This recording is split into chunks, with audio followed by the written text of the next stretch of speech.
The most terrifying collapses in history rarely happen with swords in hand. There are no cannon blasts, no cities burning in the night. Real destruction begins quietly. It begins when a nation loses faith in the value of its own labor, when hard work no longer guarantees survival, when an entire country places its future on a single desperate gamble. At the end of the 17th century, Scotland stood exactly at that moment. This was an ancient land forged in resistance. For centuries, Scotland had fought England again and again to preserve its independence. Its identity was written in battles, rebellions, and blood. But by the 1690s, the world had changed. Power was no longer decided on the battlefield. It was no longer measured in castles or soldiers. Power was now written in ledgers and contracts, trade routes, merchant companies, gold reserves. This was the new empire, and by these new rules, Scotland was losing. The 1690s are remembered in Scottish history as the 7 ill years, 7 consecutive years of misery and collapse. The climate turned hostile. Winters grew longer and deadlier. Summers became cold, wet, and gray. Harvests failed again and again. Villages emptied. Families starved. Contemporary records from Edinburgh describe people collapsing in the streets with grass in their mouths, trying to eat anything that might keep them alive. Nearly 1 out of every 6 Scots either died or fled the country. The economy, already fragile, imploded. And then geopolitics made everything worse. To the south stood England, a rising global superpower. It had colonies in the Americas, the Caribbean, and Asia. It had a powerful navy and strict trade laws. The English Navigation Acts were brutally simple. Scottish ships were forbidden from trading with English colonies. Scotland was locked out of the richest markets on earth. It had little to sell, and even the markets that existed were closed. The nation faced a brutal choice: a slow, humiliating decline, or one final, desperate gamble. That gamble arrived in the form of a man named William Paterson. Paterson was no ordinary dreamer. He was well-traveled, well-connected, and deeply familiar with the world of finance. He had played a role in founding the Bank of England itself. But he was also a man who knew how to sell a vision. Paterson placed a map before Scotland's leaders. It showed a narrow strip of land in Central America, a thin bridge between 2 oceans, Darien. Paterson called it the key to the universe. Whoever controlled this land, he claimed, would control global trade. Goods from China, spices from India, silver from the Americas, all would pass through Scotland's hands. Scotland would not merely build a colony, it would become the commercial heart of the world.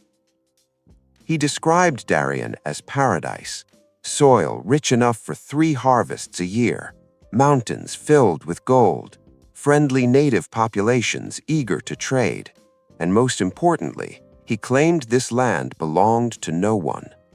That claim was false. Spain considered all of Central America its sovereign territory, but desperate nations do not fact-check dreams.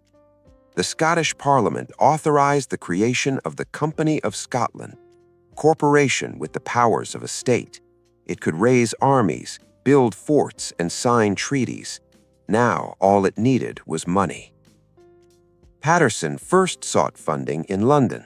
English investors were interested, but the English government intervened. King William III ordered English investors to withdraw.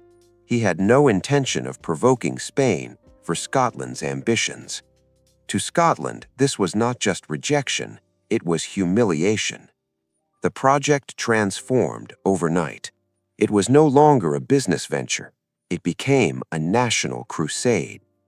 When subscriptions opened in Edinburgh, the response was feverish. Nobles mortgaged ancestral estates. Merchants liquidated their assets. Doctors, lawyers, ministers, and teachers invested everything they had. Widows surrendered pensions. Servants pooled their wages. Scotland poured its entire national savings into a jungle it had never seen. By November 1698, 5 ships stood ready, 1,200 settlers. As the fleet departed from Leith, crowds wept and prayed. No one realized they were watching a funeral procession. The disaster was already sealed in the preparations. For trade, the Scots packed what they understood: woolen blankets, heavy coats, leather shoes, wigs, and thousands of combs. For a tropical jungle, they brought nearly no tropical seeds, few tools, no medicine for mosquito-borne disease. The journey itself became a floating grave. Rotting food, contaminated water, disease below decks. By the time the fleet reached Panama, bodies had already been committed to the sea. In November 1698, they arrived at Darien. A vast, silent wall of green jungle greeted them. They raised the Scottish flag. They named the settlement New Edinburgh. Early letters spoke of beauty and promise, but reality arrived with the rain. The land was swamp. The water was brackish. Mosquitoes swarmed endlessly. Trade collapsed immediately. The local people had no use for wool in suffocating heat. Then came the fatal blow: an English blockade. King William ordered that no English ship provide assistance, no food, no trade, no aid. The settlers had money, but no sellers. Disease followed: yellow fever, dysentery. Men died daily, so many that graves were shallow and temporary. After just 7 months, the colony was finished. June 1699. Abandonment. Less than 300 survived. But Scotland did not yet know. Company directors spread lies, claims of success, rumors of profit. A second fleet was launched. When it arrived, it found only graves. This time, Spain was waiting. Warships, soldiers. In March 1600, the Scots surrendered. Darien was erased. When the truth finally reached Scotland, the nation froze. Capital vanished. Trade stopped. The state collapsed. Rage turned toward England. Riots erupted. Executions followed. But anger cannot fix a balance sheet. England saw its moment. Union. You want your money back? Then sell your country. The payment was called the equivalent. Darien's losses refunded with interest. In 1707, the vote was cast. Scotland traded sovereignty for survival. On May 1st, 1907, the United Kingdom was born. The irony was complete. The Darien compensation funded the Royal Bank of Scotland. A jungle failure became the seed of an empire. Today, Darien is silent. A jungle has reclaimed everything. But every British map, every imperial ledger, carries its cost. Scotland gambled its future in a jungle, and that gamble reshaped the world. I'm John, and this is Cinematic History, Lionsberg Channel.